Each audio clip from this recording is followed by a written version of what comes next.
출근길 하나님 말씀과 동행하는 출동 큐티의 진규선 목사입니다. 오늘 우리가 함께 묵상할 말씀은 민수기 22장 1절에서 20절입니다. 제가 낭독하겠습니다. 이스라엘 자손이 또 길을 떠나 모압 평지에 진을 쳤으니 요단 건너편 곧 여리고 맞은편이더라. 십볼의 아들 발락이 이스라엘이 아모리인에게 행한 모든 일을 보았으므로 모압이 심히 두려워하였으니 이스라엘 백성이 많음으로 말미암아 모압이 이스라엘 자손 때문에 번민하더라. 미디안 장로들에게 이르되 이제 이 무리가 소가 밭의 풀을 뜯어먹음 같이 우리 사방에 있는 것을 다 뜯어 먹으리로다 하니 그때 십볼의 아들 발락이 모압 왕이었더라.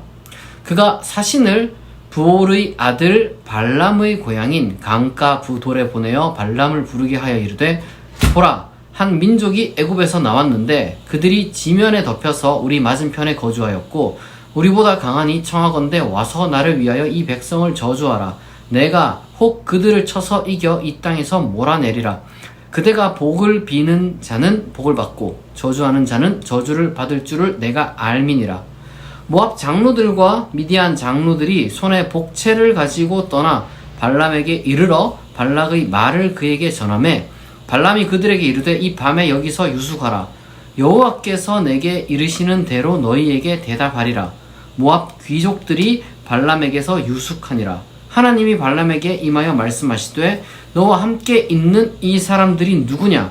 발람이 하나님께 아뢰되 모압 왕 십볼의 아들 발락이 내게 보낸 자들이니이다. 이르기를 보라, 애굽에서 나온 민족이 지면에 덮였으니 이제 와서 나를 위하여 그들을 저주하라. 내가 혹 그들을 쳐서 몰아낼 수 있으리라 하나이다. 하나님이 발람에게 이르시되 너는 그들과 함께 가지도 말고 그 백성을 저주하지도 말라. 그들은 복을 받은 자들이니라. 발람이 아침에 일어나서 발락의 귀족들에게 이르되 너희는 너희의 땅으로 돌아가라. 여호와께서 내가 너희와 함께 가기를 허락하지 아니하시느니라. 모압 귀족들이 일어나 발락에게로 가서 전하되 발람이 우리와 함께 오기를 거절하더이다. 발락이 다시 그들보다 더 높은 고관들을 더 많이 보내매 그들이 발람에게로 나아가서 그에게 이르되 십볼의 아들 발락의 말씀에 청하건대 아무 것에도 거리끼지 말고 내게로 오라. 내가 그대를 높여 크게 존귀하게 하고 그대가 내게 말하는 것은 무엇이든지 시행하리니 청하건대 와서 나를 위하여 이 백성을 저주하라 하시더이다.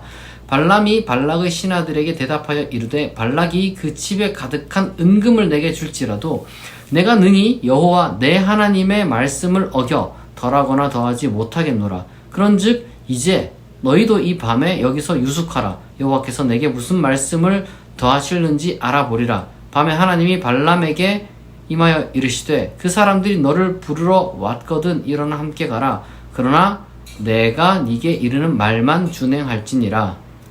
아멘. 유명한 민수기의 일화 중에 하나입니다. 이 이스라엘 자손이 이제 아모리 왕 시혼과 이제 바산 왕 옥을 이제 쳐서 이겼잖아요. 그러니까 이제 소문이 이제 펴진 거죠. 그리고 지금 이스라엘은 현재 요단강 이제 동편, 그러니까 요단강을 건너기 전 이제 모압 평지에 있는데 뭐 성경의 지금 기록에 따르면 여리고가 바로 맞은편이 보이는 딱 거기 지금 서 있는 겁니다. 진을 치고 있는 거예요. 근데 이제 지금 이 땅에 이제 발락이라는 사람이 이제 발락, 이름 비슷한 사람들이 좀 많이 나와서 헷갈릴 수가 있습니다. 발락이라는 사람이 이제 왕인데 발람을 찾아가요. 발락이라는 왕이 발람이라는 이제 예언자를 정확하게 사람을 보냅니다. 왜냐하면 이 발람이라는 이 예언자가 있는데 이 사람이 이제 저주를 내리면, 그러니까 저주를 이제 딱 내리면은 이제 이 이스라엘 백성과의 싸움에서 이제 이길 수 있다라고 이제 이 사람이 이제 생각을 한 거예요.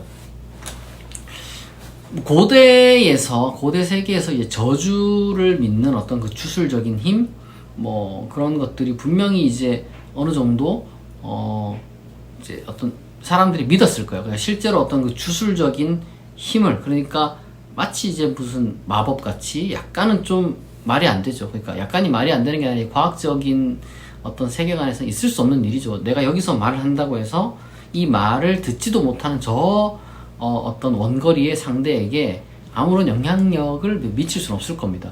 그런데 그것에 대한 어떤 그 믿음이 분명히 뭐 있긴 했습니다만은 그냥 아무런 근거 없는 건 아니었어요. 전쟁에서 이 언어나 이제 말 이런 거는 사기를 북돋워 줄 수도 있고, 반대로 상대방의 사기를 떨어뜨릴 수도 있고, 그 다음에 어떤 소리로, 어떤 시끄러운 소리로 이제 그 집중력을 흩을 수가 있고. 그래서 옛날 전쟁할 때는 무슨 막 그 구슬픈 소리 같은 것도, 노래 같은 것도 막 이렇게 들리게 했었고, 상대방이 지치도록. 그리고 뭔가 이제 귀에 거슬리는 소리들, 뭐 이런 것들을 막 이렇게 들려주기도 했었고, 어떤 방식으로든지 뭐 비명소리라든지 아니면은 때때로는 뭐 애기 울음소리라든지 이런 것들을 또 들려주기도 했었고, 그리고 또 루머 같은 것도 퍼뜨리기도 했었고, 뭐 여러 가지 많은 어떤 그 심리전의 일환이기도 했어요. 그래서 우리가 이 정확하게 지금 이 발람이라는 사람이 뭐 어떤 그 힘이 있는지는 우리가 뭐 잘 모르지만 적어도 무언가 힘이 있었겠죠. 왕이 이렇게 이제 돈을 줘가면서까지 이렇게 그 부탁을 할 정도면은 이 사람이 몇몇 전쟁에서 실제로 어떤 거의 뭐 제갈공명 같은, 우리 삼국지로 따지면은 그런 어떤 전략을 성공한 그런 것도 이제 여기에서 이제 어느 정도 공유되고 있는 겁니다. 이제 종교적인 측면도 있고 전술적인 측면도 우리가 이제 같이 봐야 되는 거예요. 이 당시 때는. 그런데 중요한 거는 이제 이스라엘 백성을 저주하기 위해서 이제 발람을 이제 찾아갔는데, 발락이 보낸 어떤 사신들이, 근데 발람이 여러분 독특합니다. 왜냐하면 이 발람이 섬기는 신이 여호와예요. 여호와. 이스라엘과 똑같은 신을 섬기고 있어요. 모세에게 계시되었고 모세를 통해서 이스라엘 민족에게 계시된 그 여호와가 이 모압 땅의 발람에게도 계시가 되어 있다는 겁니다. 하나님과 실제로 소통을 하죠. 여호와와 실제로 소통을 하죠, 발람이. 그리고 발람이 실제로 무슨 이야기를 하냐면은 18절에 보니까 내 하나님의 말씀, 여호와 내 하나님의 말씀, 이렇게 표현해요. 그러니까 자기의 하나님, 나의 하나님이 여호와다, 이렇게 표현돼요. 그러니까 발람이라는 사람이 사실은 종교적인 측면과 전략적인 측면을 동시적으로 어떤 중요성을 지금 여기서 보여주려고 하냐면은, 이 내러티브 속에서 거의 모세급 지도자인 거예요, 이 사람. 모세급 종교성을 가지고 있는 사람이 발람인 거예요. 그러니까 이 발람이 위협적인 존재가 되는 거죠. 이스라엘 내에서는 모세의 적수가 없죠. 근데 지금 발람과는 직접 하나님이 대면해서 지금 말하고 있는 거예요. 모세 수준의 어떤 사람이 지금 여기 갑자기 등장한 거예요, 사실은. 엄청난 어떤 일이 지금 여기서 이제 벌어질 것 같은 그런 상황이 일촉즉발의 상황입니다. 그런데 어쨌거나 이제 우리가 뭐 내일 우리가 조금 더 이 이야기를 좀 이제 이어가겠지만, 지금 우리가 뭐 모압 왕을 이제 탓하기는 조금 애매할 것 같아요. 왜냐하면 모압 왕 입장에서는 그냥 가만히 잘 있는데 이스라엘 백성이 이렇게 이제 전쟁을 해서 이제 온 어떤 그런 무리니까 이제 겁이 나니까 이제 그렇게 찾아갈 수는 있을 거예요. 그 고대 세계에서 전쟁하는 것 자체가 잘못은 아닐 겁니다. 민수기 전체에서 이야기를 하는 것도 이제 이스라엘이 승리했다, 여기에 포커스가 맞춰져 있지, 이런 어떤 그 문제가 딱히 있는 건 아니에요, 여기서. 근데 지금 게다가 뭐 알다시피 특별히 뭔가 이제 모압과 이스라엘이 이제, 그러니까 이스라엘에게 모압이 뭔가 잘못했다는 묘사도 아직까지는 없고, 적어도. 그쵸? 그런데 우리가 여기서 이제 확인해야 되는 것은, 이 이스라엘이 에돔이나 아니면은 뭐 아몰이나 이런 어떤 그 사람들과 이제 접촉을 할 때 처음에 이제 평화의 요청을 분명히 이제 보냈는데 이제 거절당해서 이런 일이 벌어졌잖아요. 그러니까 우리가 무언가 어떤 낯선 사람이 이제 소문을 통해서 이제 등장해서 우리가 이제 들었지만, 모압 왕처럼 곧바로 무언가 이제 칼 들고 죽여야겠다, 뭐 눌러야겠다, 이렇게 하는 것은 분명히 제가 봤을 때는 이게 좀 제대로 된 처사는 아닐 거예요. 그러니까 발락의 어떤 그 입장, 이해는 할 수 있지만 그게 전부는 아니거든요. 우리가 어떤 일을 함에 있어서 누군가에 대한 어떤 경계심이 생기면은 곧바로 뭔가 이제 경쟁하고 이겨먹으려고 하고 누르려고 하고 이제 이런 어떤 이제 뭐 DNA 같은 게 우리한테 내재가 해 있는데, 하지만 그거보다 훨씬 더 현명한 방법, 협상하고 대화하고 이런 것들이 우리 가운데 좀 있어야 돼요. 나와 다르고 조금은 겁이 난다 할지라도 우리가 대화를 먼저 시도를 했느냐 하지 않았느냐는 나중에 벌어질 일에 대해서 많은 어떤 그 책임을 묻는 데 있어서 뭐랄까요, 좀 보호막이 될 수 있습니다. 처음부터 막 공격하고 막 비난하고 뭐 경계하고 이러는 게 아니라 처음에는 그래도 호의적으로 나아가고 대화를 청해보고 뭐 이런 것들이 이제 선행 작업이 되어야지 되는 거지, 처음부터 무슨 저주하고 막. 그러니까 특별히 이제 우리 기독교인들이 새로운 어떤 이야기나 아니면은 특별히 이제 신앙적인 차원에서 새로운 어떤 신앙을 딱 마주하면은 그런 경계라든지 아니면 경계를 넘어서서 뭐 저주라든지 이런 것들을 많이 하는 경향이 있어요.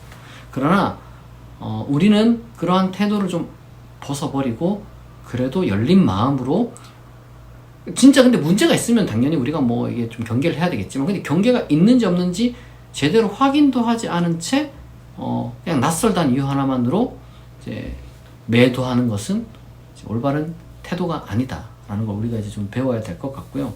그 다음에 이제 이 발람 같은 사람은요, 사실은 하나님이 하지 말라고 했잖아요.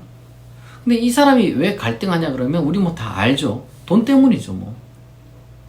하나님이 하지 마라, 이 백성은 건들지 마라, 내가 그 어떤 그 백성을 내가 이제 선택한 그런 백성이다 이렇게 이제 했는데,